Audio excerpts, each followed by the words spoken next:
My dear student, today I am going to discuss about that if statement, and we will understand what is that if statement. If statement. Okay. So where is that you have to understand? This is a bidirectional conditional statement. Bidirectional conditional statement.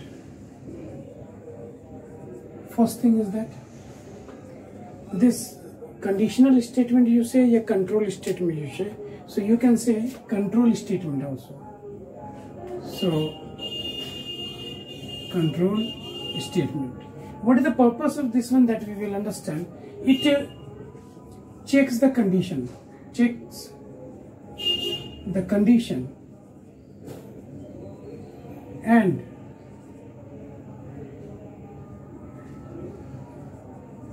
performs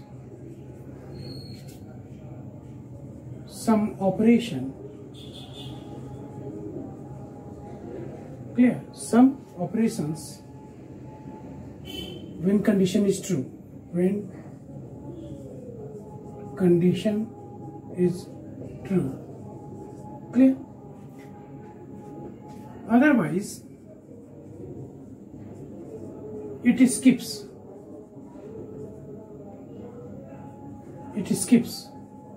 the body or operations. Operations defined. Clear?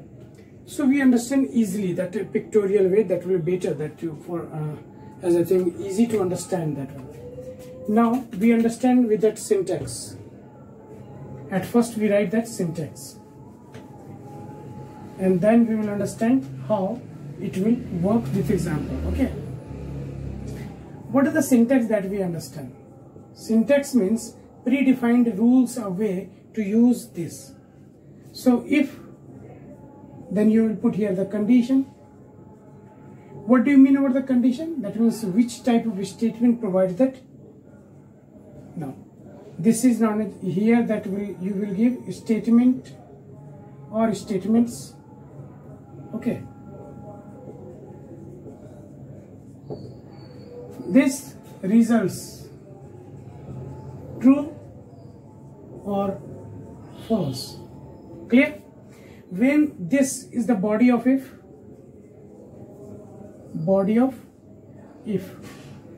it executes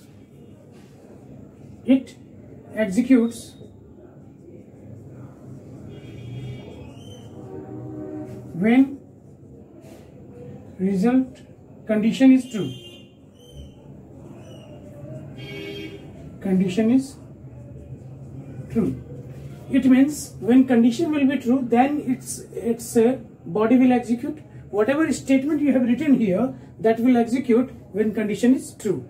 Otherwise, if condition is false, that is the situation that false. Okay, it will skip and it will continue the next line of the program to execute. So here next line of, or after that, after if body.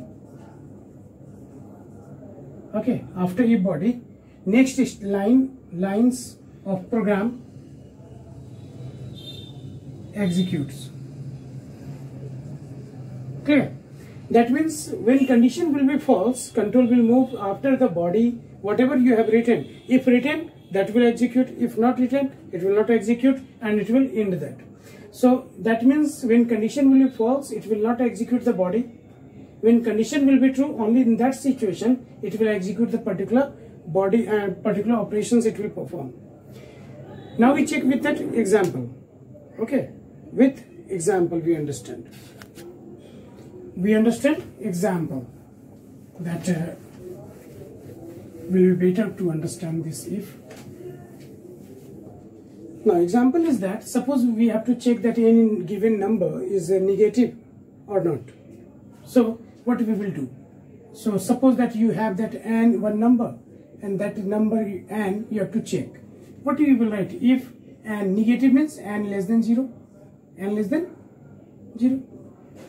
Yes or no? That number is negative when that number is less than 0.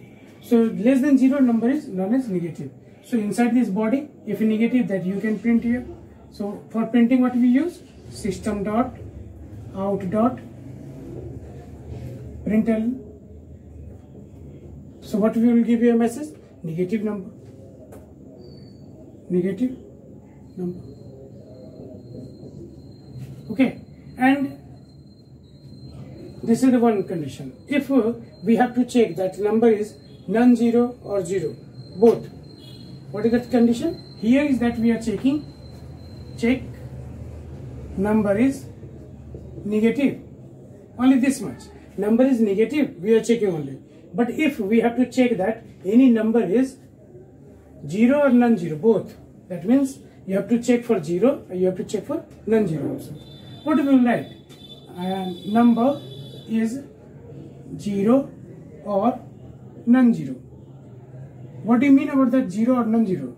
That when number is equals to 0, that means number is 0 itself, that is 0. But other than 0 is known as non-zero. What do we will write? Suppose n you have taken as input.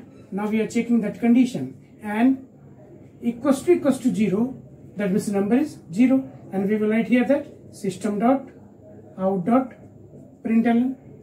One more thing dear, that sometimes we are writing in the short, but only for in a copy or in a manual, that we are practicing that one. But in a computer you will write complete system dot out dot println. And usually we are, for understanding only, we are writing in short SOPLN. Okay, and what we will give here? 0. And if number not equals to 0, then what we will do? We will write here non-zero. Okay, so this is most important. So we have to check here the two conditions. Why we are putting here the two conditions? One is that for 0, one is that non-zero. Because if we'll check always one condition, that means multiple conditions or range of conditions you can put. But range of conditions, that means a number is greater than 10 and less than 50. But you cannot put that number is 10 and the number is 50 also. So both you cannot put at same. So if you want to do different operations on the different condition, then we have to separate that conditions also. Suppose number is 10 equals to 10, then we have to perform task 1. The number is 50, then we have to perform task 2. So that means in this situation, we have to write both the statements in different lines. Like here, number is 0 or number is non-zero. That means number will be only that 0 or non-zero. Two different conditions are there. So we will put two conditions here. So separately. And we will write here the message according to condition. Now another situation we take. Suppose you have to check that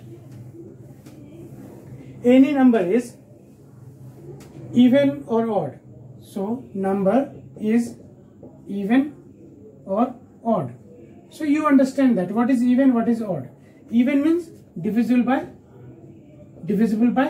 2. Yes or no? Divisible by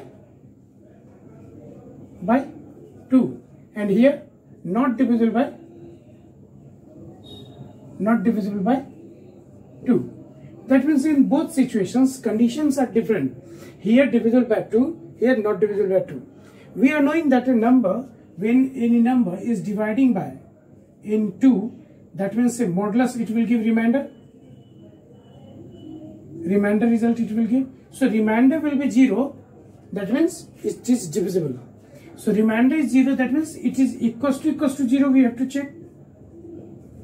Okay, so we will write two conditions here, that for these two separate conditions here given here. So what we will write? We will write for even and odd both. So n you have taken, suppose input number, and now you are checking that n mod 2 equals to 0. That means you have to give here the message, it is even number. It is even number. And when odd number, that means n mod 2 not equals to 0. That means not divisible by 2, because remainder is not 0. So in that situation we will write here that odd number. What we will write? Odd number. Okay, so in such a way we will use that if statement. Now we go for the program based on the if statement. Okay, so in a next tutorial we will discuss that program also. If any confusion or any doubt that you have, that you can ask. Clear?